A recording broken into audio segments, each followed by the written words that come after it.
नमस्ते, हेलो। आज हम सीखेंगे कैसे अलग तरह के शब्दों का इस्तेमाल किया जाता है अलग ऑडियंस या ऑब्जेक्टिव यानी कारण के प्रति। पब्लिक स्पीच देते हुए हमारी लैंग्वेज या भाषा हमेशा एक लेवल तक फॉर्मल यानी आकारिक होनी चाहिए, क्योंकि हम दर्शकों को एक ऑडियंस या श्रोता की तरह एड्रेस या संबोधित करते हैं और उसमें हमारे दोस्त, हमसे बड़े, हमारे टीचर्स, हमारे पेरेंट्स और बहुत तरह के लोग हो सकते हैं। और इसीलिए बोलते हुए रिस्पेक्टफुल यानी आदरकारी रहना ज़रूरी है।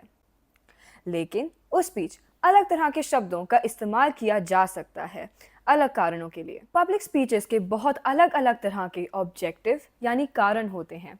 इधर ऑब्जेक्टिव कहलाता है वो कारण जिसके वजह से एक बड़ी ऑडियंस के सामने बोल रहे हैं कि एक बड़ी श्रोता को कोई चीज़ बताना, समझाना या मनवाना, एक मैसेज यानी संदेश देना। जब हम एक ऑडियंस को कोई चीज़ बताते हैं, उसको कहते हैं ऑडियंस को इन्फॉर्म करना, कि आप उनको इन्फॉर्मेशन या खबर एक बड़ी श्रोता के जानकारी के लिए बता रहे हो।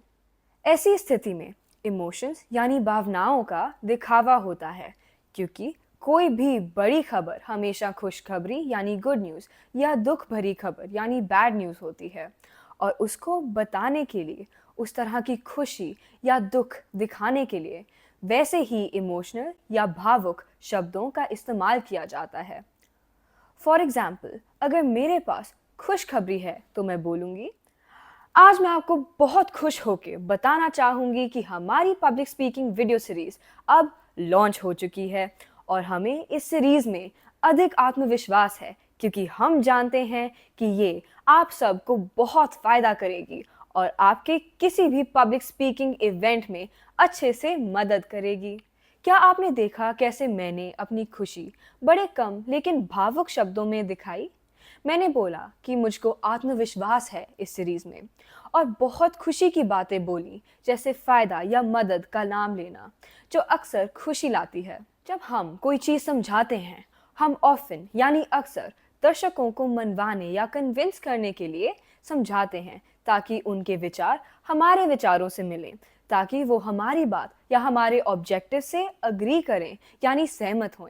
इसके लिए हम स्ट्रॉन्ग वर्ड्स यानी ताकतवर शब्दों का इस्तेमाल करते हैं, सही और बहुत भावुक एक्सप्रेशंस के साथ। एग्जाम्पल यानी उदाहरण के लिए, मान लीजिए कि मैं आपको हमारी धरती की स्थिति के बारे में समझाकर आपको कपड़े के थैले यूज़ यानी इस्तेमाल करने के लिए कन्विंस कर रही हूँ यानी मना रही हूँ।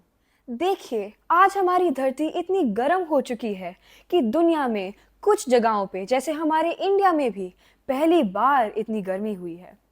पेड़ और पौधे जल रहे हैं और जानवर मर रहे हैं क्योंकि उनके घर हमने खो दिए। इस सब का एक बहुत बड़ा कारण है प्लास्टिक। इसको जला के हम प्रदूषण पैदा करते हैं। क्या आप उनमें से एक होना चाहते हैं जो इस धरती को जलने से बचा नहीं सकते? या फिर आप उन बहुत थोड़े लोगों में से एक बनेंगे जो प्लास्टिक का यूज़ कम कर रहे हैं, कपड़े की थैलियाँ इस्तेमाल करके प्लास्टिक की जगह? क्या आपने देखा कि मैंने पहले समझाया कि प्लास्टिक हमारी धरती के लिए बुरा होता है, जिससे आपको समझ आया होगा कि जितना हम उसका कम यूज़ करेंगे, उतना ही अच्छा हम हमारी धरती के लिए करेंगे। ऐसे समझाने के बाद मैं आपको मना पाई हूँ कपड़े की थैलियाँ यानी क्लॉथ बैग्स का इस्तेमाल करने के लिए। अपनी भाषा का सही यूज़ करने के लिए स्पीच का कारण समझना बहुत ज़रूरी है, और ये भी कि ऑडियंस क्या सुनना चाहती है और क्या समझ पाएगी। अगले लेसन में हम सीखेंगे कि बोलते हुए आवाज़ को कैसे बदला जाता है एक इफेक्टिव स्पीच के लिए। Thank you for joining me in this lesson. This is Ruti Poonia signing of.